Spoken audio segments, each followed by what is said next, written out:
Hello, this is 𝙀𝙀𝙂 Radio, and I'm Yaya Kim.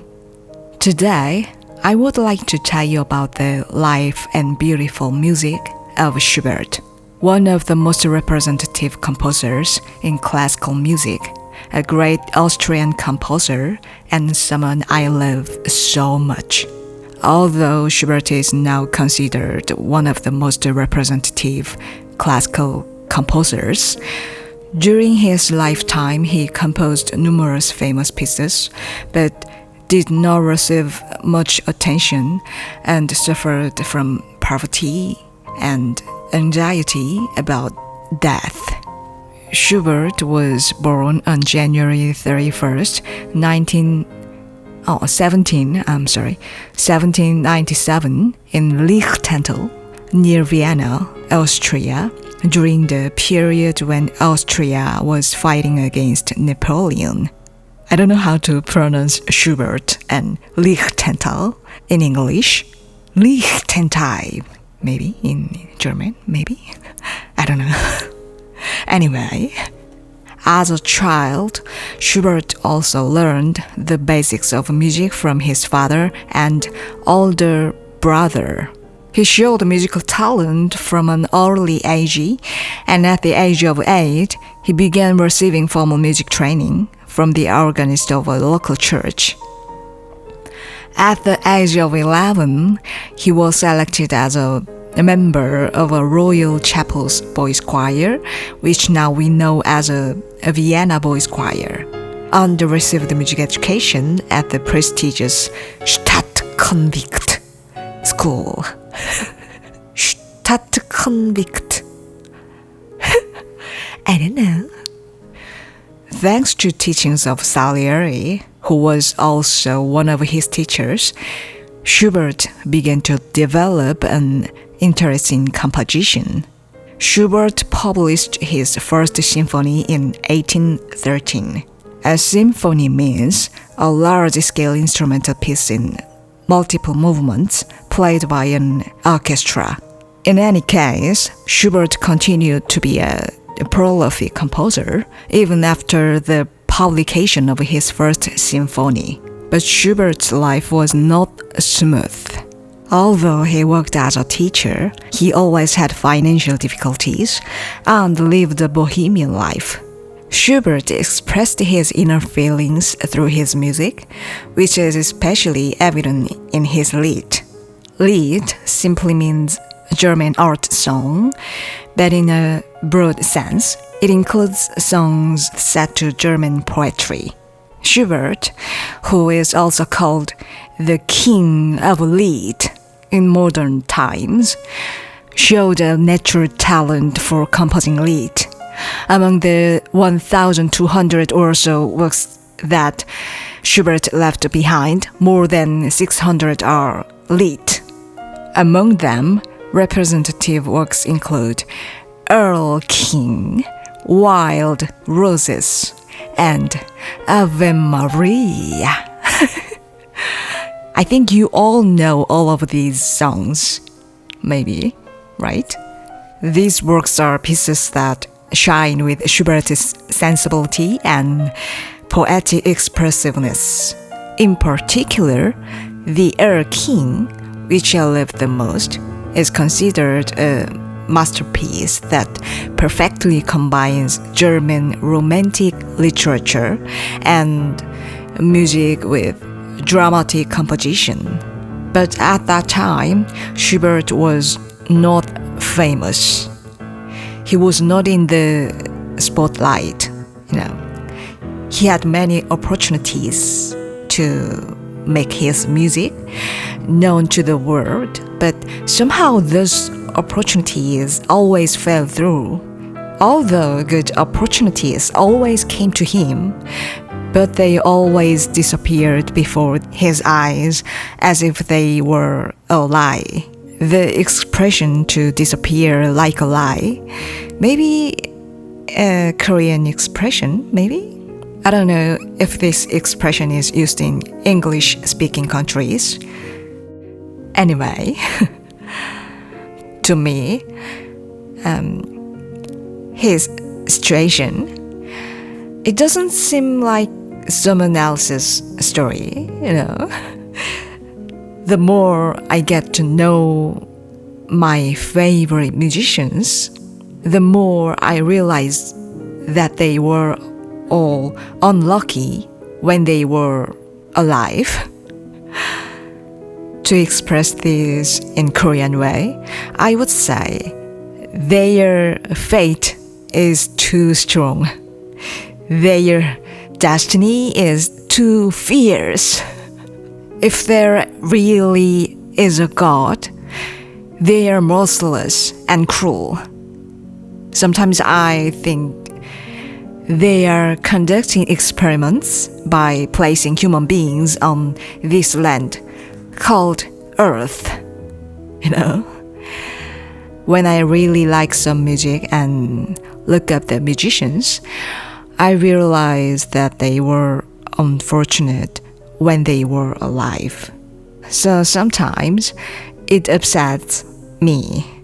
But after they died, people came to know that they were great musicians. Should I call this a blessing in disguise? I don't know.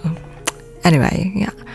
I sincerely hope that they will be comfortable and happy in the afterlife without knowing any misfortune or pain.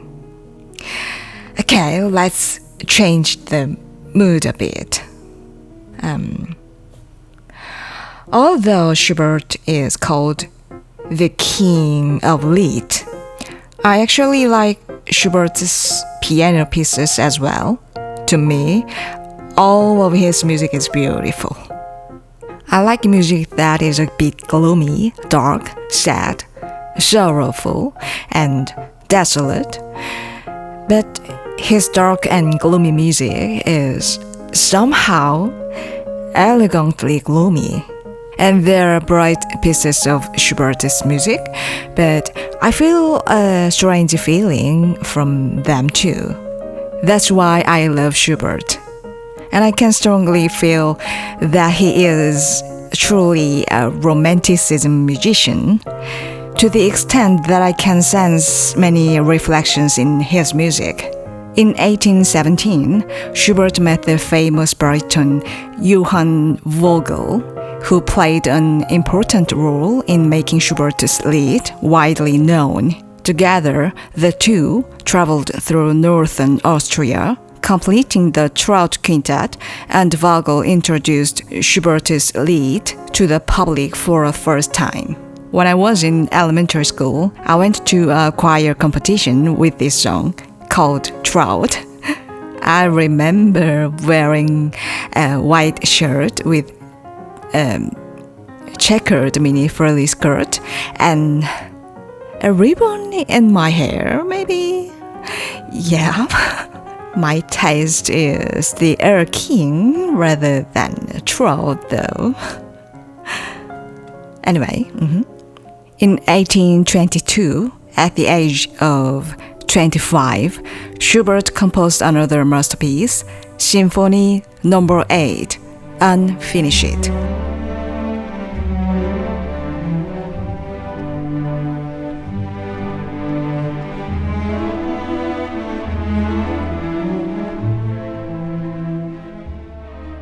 This music is literally an unfinished symphony, so it is called the Symphony No. 8 Unfinished.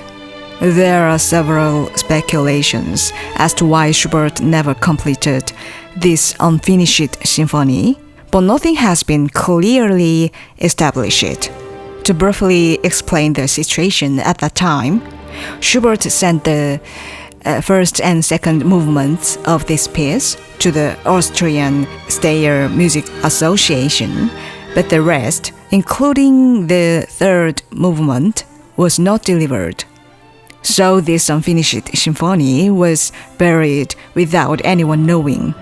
It was not until 1860, 32 years after Schubert's death, that the score was discovered by conductor Johann von Herbeck. Recognizing the value of the piece, Johann von Herbeck premiered it at a concert 5 years later. The Unfinished Symphony was made known to the world 37 years after Schubert's death. Anyway, around the time that Schubert was composing the Unfinished Symphony, his health began to gradually deteriorate, but he still hasn't stopped being prolific. The song collection, The Beautiful Male Girl, completed in 1823, and Winter Journey, known in Korea as Winter Wanderer, are among the most beloved of his lead. Winter Wanderer is originally Windreise in German, which means winter journey, but it was mistranslated in Japan and came to Korea as Winter Wanderer.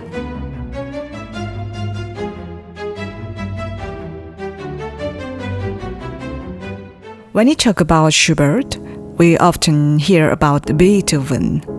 Beethoven is also one of my favorite musicians. Schubert was born in 1797 and Beethoven was born in 1770. They are 27 years apart in age, right? Well, Beethoven was almost like a father age to Schubert. Also, at that time, Beethoven was already a famous composer, and it is said that Schubert greatly admired Beethoven. But at that time, Schubert was a bit timid, so he couldn't approach Beethoven even though they lived close by. Moreover, as you all know, Beethoven's hearing problems made it even more difficult for Schubert to approach Beethoven. Then, Schubert mustered up the courage to visit Beethoven's house and show him his works.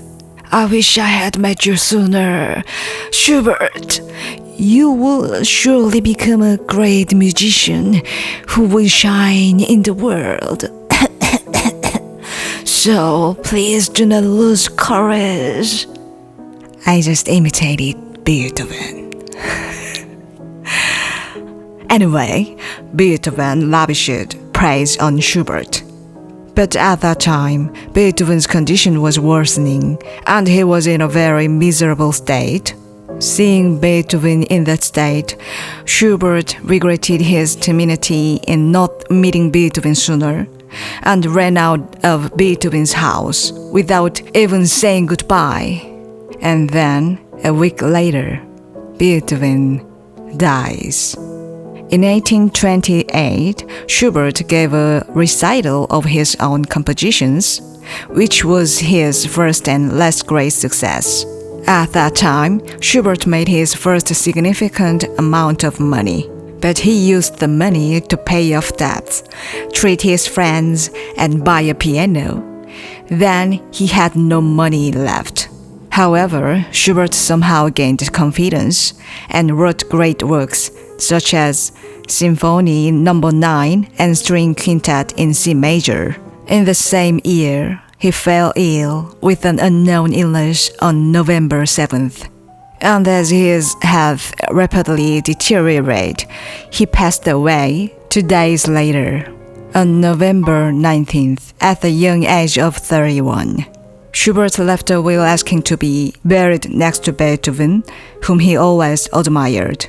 And as per his will, he was buried next to Beethoven in the Vienna Central Cemetery. There are many hypotheses surrounding Schubert's death, but the exact cause of death has not yet been determined. Anyway, Swan Song is a collection of 14 of Schubert's last songs written in the year he died, and is still known as a masterpiece. Despite his short life, Schubert inspired many later musicians. His lied became a source of German romantic music, and his instrumental works are also full of lyrical and emotional expression. Even in modern times, Schubert's music continues to inspire and comfort us, and his genius is constantly being re-examined. Thank you for listening to Schubert's life and music so far. I hope that his beautiful music will remain in your hearts for a long time. Today's 고양이 Radio ends here. I'm Yaya Kim. Good night.